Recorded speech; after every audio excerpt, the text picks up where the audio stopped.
Macca's Guides.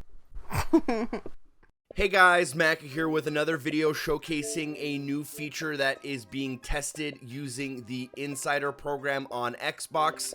This feature is called FastStart, and it was talked briefly about during the E3 press conference, although I think they had a bit of a confusing message, so I wanted to kind of explain it in my own terms, tell you guys how it works, and show you it in action, and what you can expect to kind of see in your own day-to-day life on your Xbox with this new feature.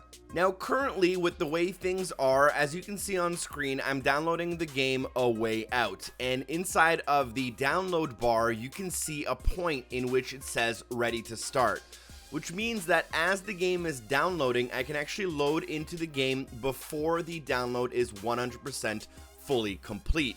But up to this moment, this point in the download was determined by developers.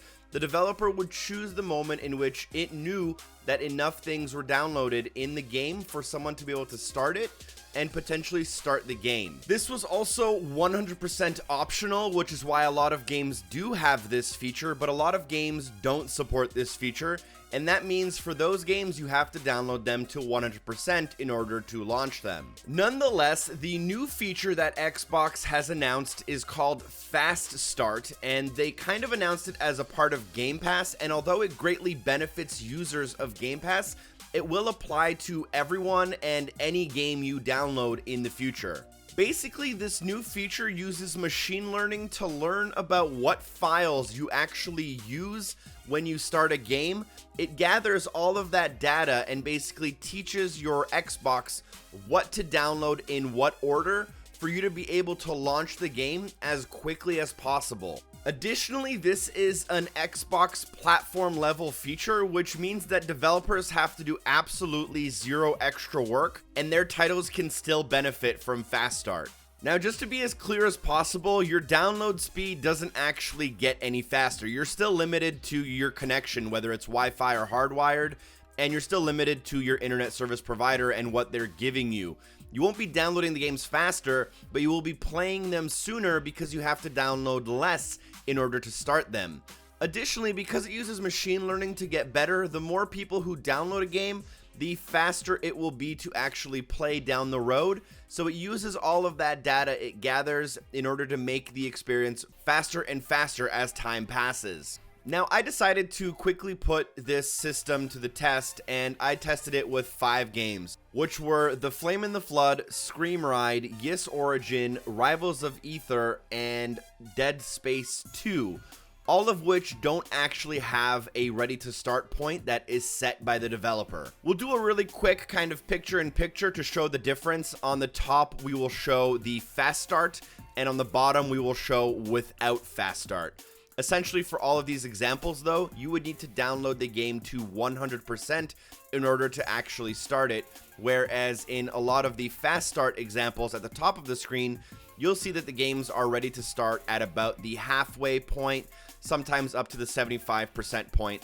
It really depends on the size of the game and what's actually like needed to start the game and whatnot. So games that are kind of heavy in audio files that aren't necessarily used often will probably save a lot more space than other titles. Obviously, the machine learning kind of takes care of all of that for you and for the developer, but this is just kind of some of the examples that I was able to come up with the current games that they're testing.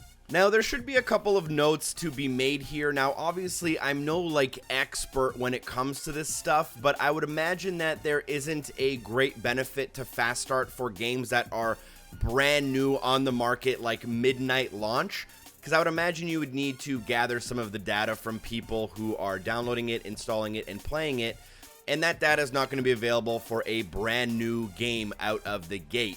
But as that game gets downloaded over time, I would imagine that the FastStart system would get better at installing that game and allowing you to play more quickly, which is why this system kind of falls more in line with the Game Pass, because those games are going to be downloaded a lot by a lot of people, and a lot of the games aren't going to be brand new out of the gate games. For example, right now on screen we see Dead Space 2, which is available to play with FastStart at about the 70% point, and that'll save you around 4 to 5 gigs in this case, which for some people can take a while. And that's kind of the entire point of this video. I wanted to show people that FastStart will let you start your game significantly faster in cases where the developer hasn't set a ready to start point. I also wanted to clear the air from the E3 press conference. Although this benefits people in Game Pass, it is not a Game Pass feature. It will be coming to everyone in the future.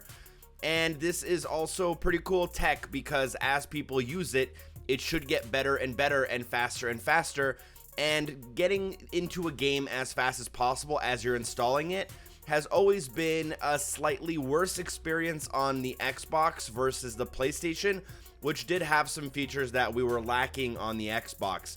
So it's pretty cool to see a little bit of parity between the consoles now in that regard, and hopefully this video was helpful. Hopefully it was informational. If it was, drop a like, share with a friend. Special thanks to the amazing people on Patreon who do support the show, and hopefully I see you guys next time. Thank you for watching.